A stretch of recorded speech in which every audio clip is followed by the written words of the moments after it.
Estimados estudiantes, alumnos y alumnas de tercero medio, hoy nos corresponde ver la segunda clase de esta nueva serie de clases.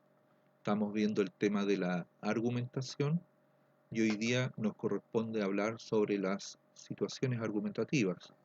Y observamos en esta imagen a un joven que está levantando su mano, seguramente para dar alguna opinión o dar alguna respuesta a este profesor, pero con muy buenos argumentos, con argumentos válidos, que lo puedan convencer de que aquello que él está diciendo es lo correcto o corresponde a la respuesta esperada.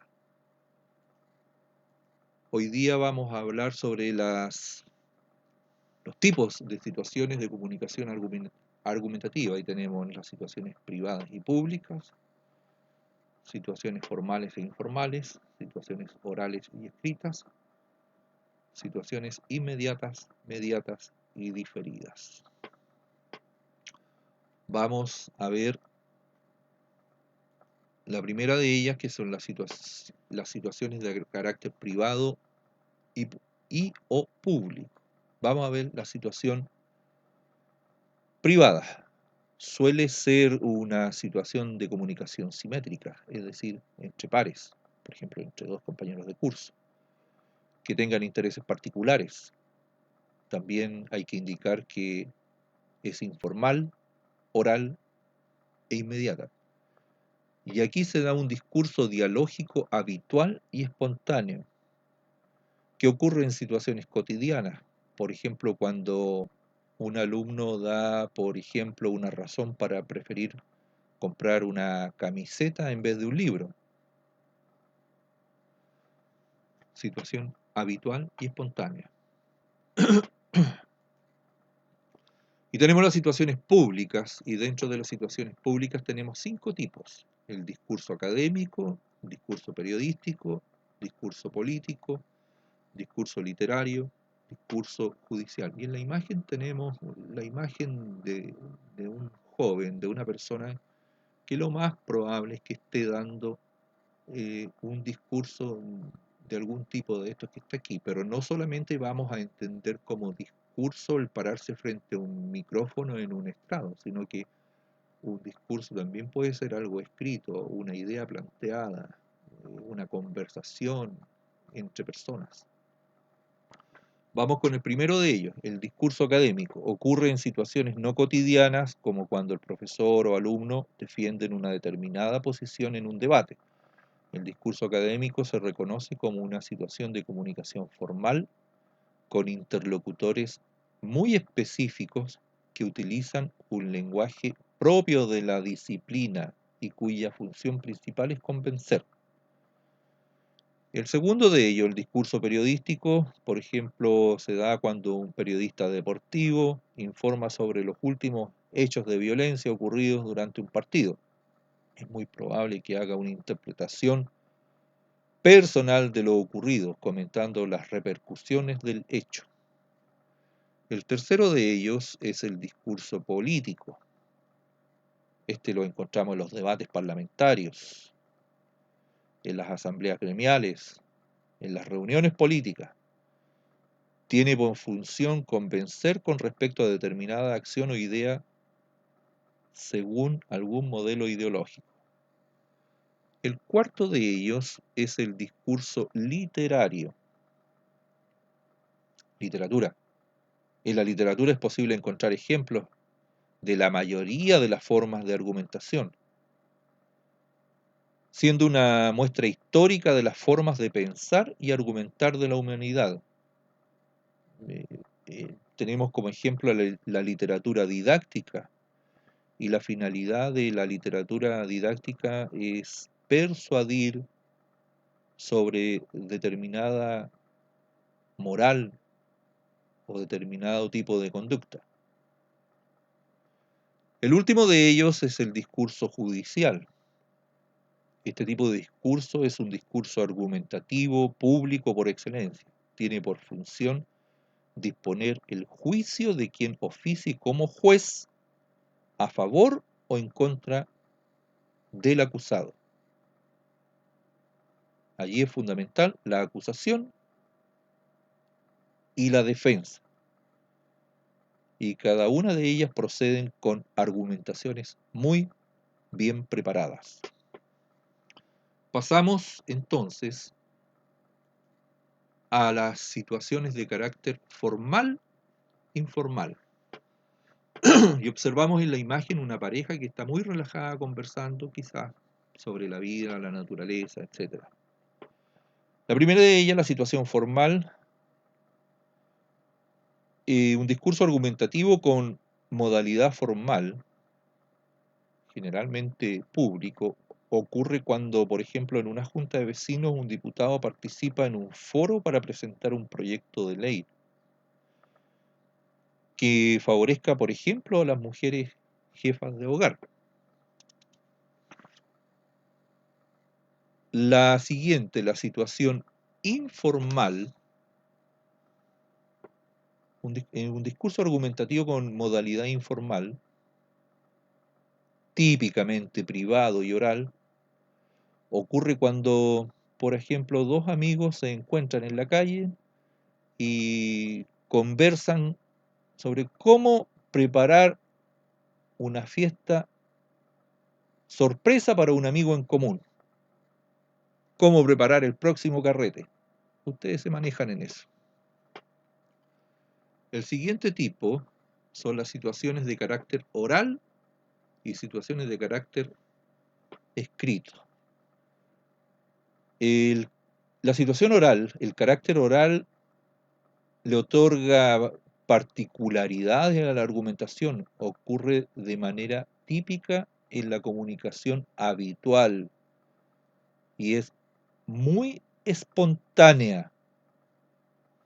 En cambio, la situación escrita tiene ciertas particularidades. La argumentación no es, no es habitual ni espontánea, ya que la situación escrita hay que prepararla.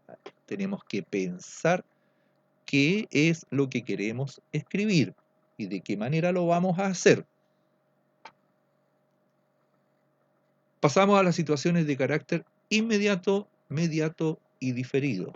La situación inmediata, el emisor y el receptor están presentes. La modalidad lingüística principal en que esto ocurre es la oral. En el intercambio ambos se influyen mutuamente permitiendo la variación, corrección, aceptación o refutación de las tesis planteadas. El emisor y el receptor están frente a frente. En la situación mediata, el emisor y el receptor están presentes también. La modalidad lingüística también es oral. Por ejemplo,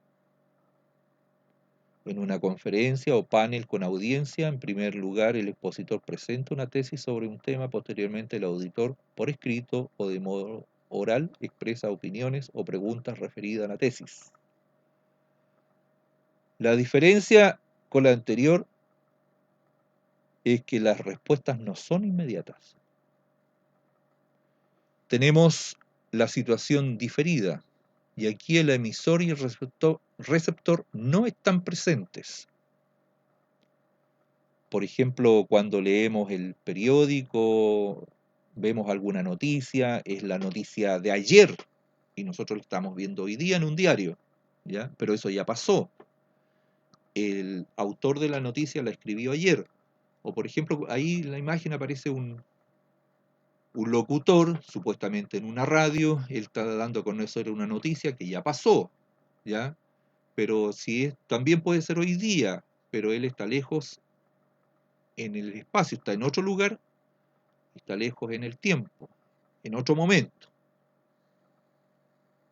Pasamos a continuación a las etapas y estructura de la argumentación.